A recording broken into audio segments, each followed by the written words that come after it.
If you're under the age of 18, the content of this video is not intended for you. Please stop watching now. Hey YouTube, it's Audrey, and I'm here with the July installment of the CraftyheartRn Collaboration 2026, hosted by Poetspice here on YouTube. Every third Friday of the month, we come to you bringing inspiration using products that we've had for at least 6 months, haven't used in 6 months, or have never used. Or we also are using things that we've never used, period. So the ideal is to get you to pull out those things that you have, that you bought, that you had to have, and use them. So hopefully we can inspire you to do that. We do have a hashtag if you want to play along. It will be in the description box below, along with the names and links of the other channels that are participating. So this month I did a technique, or played with a technique, that I wanted to try, that Gina K Designs did a couple weeks ago on one of her lives. And it was embossing folder techniques, specifically more so 3D embossing folder techniques. So I used this Hero Arts Unicorn Pigment ink, which is a white. I used Gina K Designs 3D embossing folder. This one is the Blossom Trio. It does come with dies. I only use the embossing folder. Sorry for any glare. And it does come with stencils too. So I used that one. Then I played a little bit more with this Simon Says stamps. And I wanted to say too, with this one, I've had this one 6 months. And so I got a lot of her 3D embossing folder sets and have never used one. So this is the first time. Then I got this Simon Says stamp. Now this is one of the things that falls into the new. I just got this the other day in the mail. It was on sale for something like $2 or $3, I believe. So I got that, and it is called Flashy Flare. Then this paper, I believe I bought this paper in January, so it's more than 6 months old, and this is the first time that I've opened it. I needed a darker sheet of paper. I mean, there are a lot of lighter sheets in here, but I use this paper here. So what the technique was to emboss on pattern paper and then use the white pigment ink to bring the flowers or whatever you embossed out.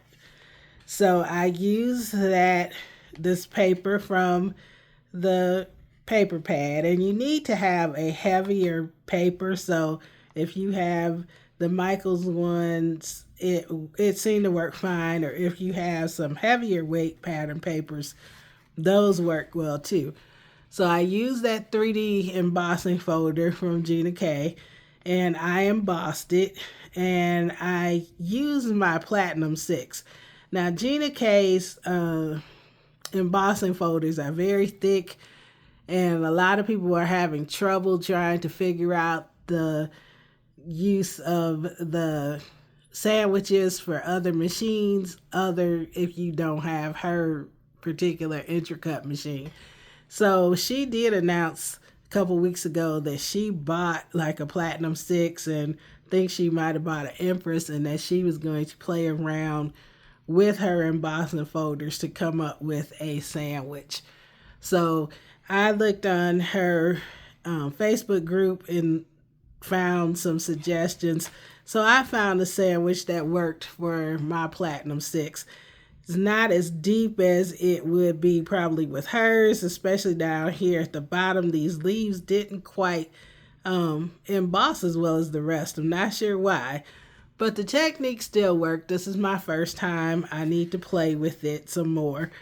But after you emboss it, what you do is you sand it a little bit with a sander, which I did, And then I just went over it lightly with that pigment ink cube. Now you do get a little shadowing around, and that's okay. I did wipe some of it down, but I like the way it turned out. Now you do get a more dramatic effect the darker the paper is if you're using a white pigment ink or a lighter color pigment ink, but you could use any color that you wanted. So I just did the Gina K signature and matted it on a piece of black. She does that almost for all of her cards.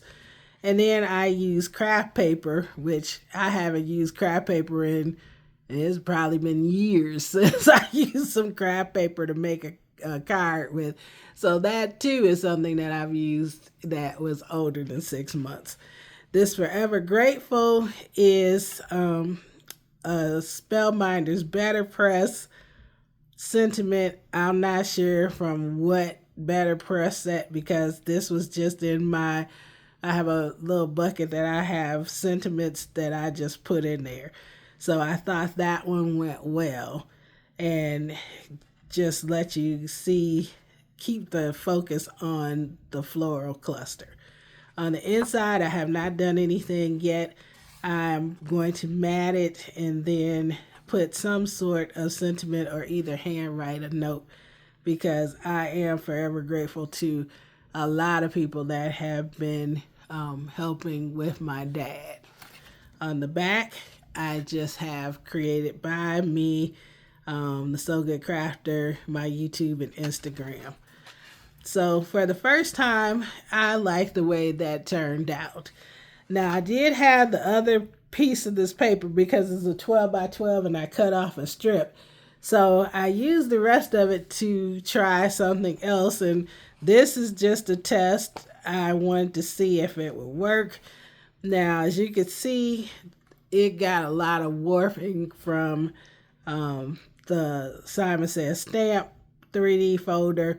You just got to find something that works that doesn't have too much pressure. I could have tried drying that, but you see it bubbles up, but because it did warp as I put it through. I did wet it. This one warped. But what I did was, instead of the white, I used a Tim Holtz Distressed Oxide ink, and I think Carved Pumpkin. And so I sanded it, but then I just went over the top, and you could see the color there over the top of that embossing. So you can use color. Oxide inks work really well, and you could just play. Now this one, again, like I said, this was plain. I don't think I'm going to be able to make it work to use because it is just really warped.